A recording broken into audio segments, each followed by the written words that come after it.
You can tell a lot about a person by how they eat.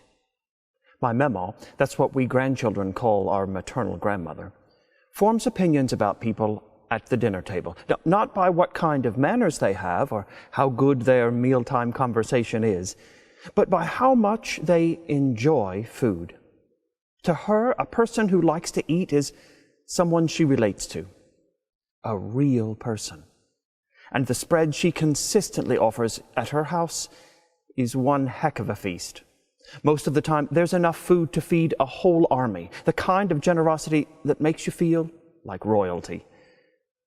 The author of today's gospel highlights Jesus' eating. When the disciples saw the risen Lord, they were startled and terrified and thought that they were seeing a ghost. So Jesus invited them to get a closer look. He says, "Touch me and see me, for a ghost does not have flesh and bones as you see that I have." But that didn't seem to sway everybody. So Jesus asked if someone had something to eat. Turns out they did. They brought Jesus a piece of broiled fish, and he ate it in front of them. Jesus' eating was a pivotal moment.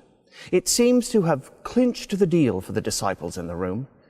The food was a test, like at my mama's house, to show what kind of person was with them. I can imagine a disciple, in a voice like my mama's, saying, "Give that man something to eat." And then watching, with a careful eye, precisely what happened next. Jesus' eating demonstrated he was present in the room. His appearance wasn't a commemoration or a recollection. It wasn't a record of a thought experiment about God's eternal nature, nor was it merely a way of making sense of Scripture. That comes later. Jesus' appearance to his disciples was something experienced materially, in the flesh, through touch and sight and taste. Seeing Jesus eat furnished the disciples with a shared experience, and it confirmed Jesus was real. As far back as we have an archaeological record, we've evidence of people connecting over food. Eating together is a significant human activity. It signposts special events. It engenders trust. It gets people cooperating. A survey from the Big Lunch at the University of Oxford suggests communal eating increases social bonding and feelings of well-being, and enhances one's sense of contentedness and embedding within the community.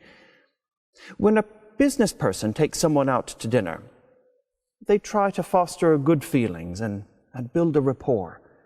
Then negotiations go smoothly. When we share a tub of popcorn with someone at the cinema, we're investigating intimacy and closeness of our relationship.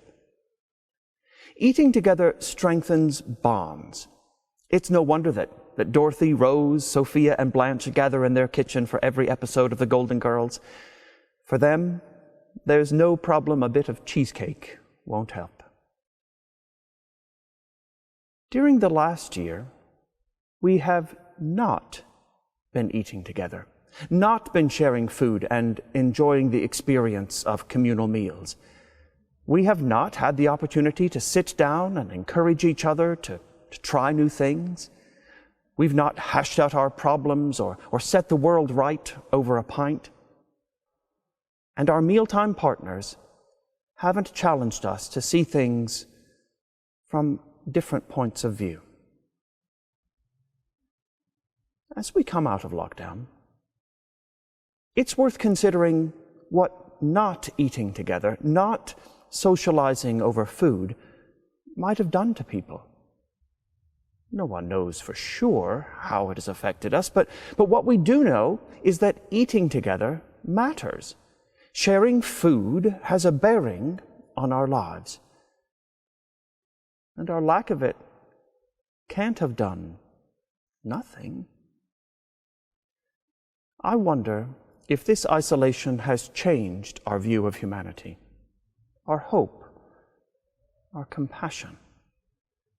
As we read the news headlines each day, are we seeing people differently?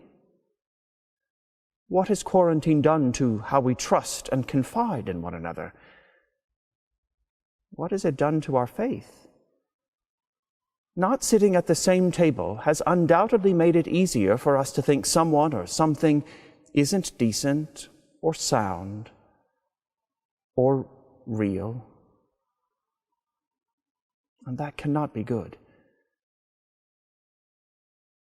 So maybe as lockdown eases, and it's safe and legal to do so, we should recommence sharing the flavor-filled pleasures we've been circumventing, to make time for mealtime connections, to offer hospitality, and to welcome in and get to know new people. And maybe a good start to that will be breaking bread with each other. Perhaps one of the first things we should do out of lockdown is give someone something to eat.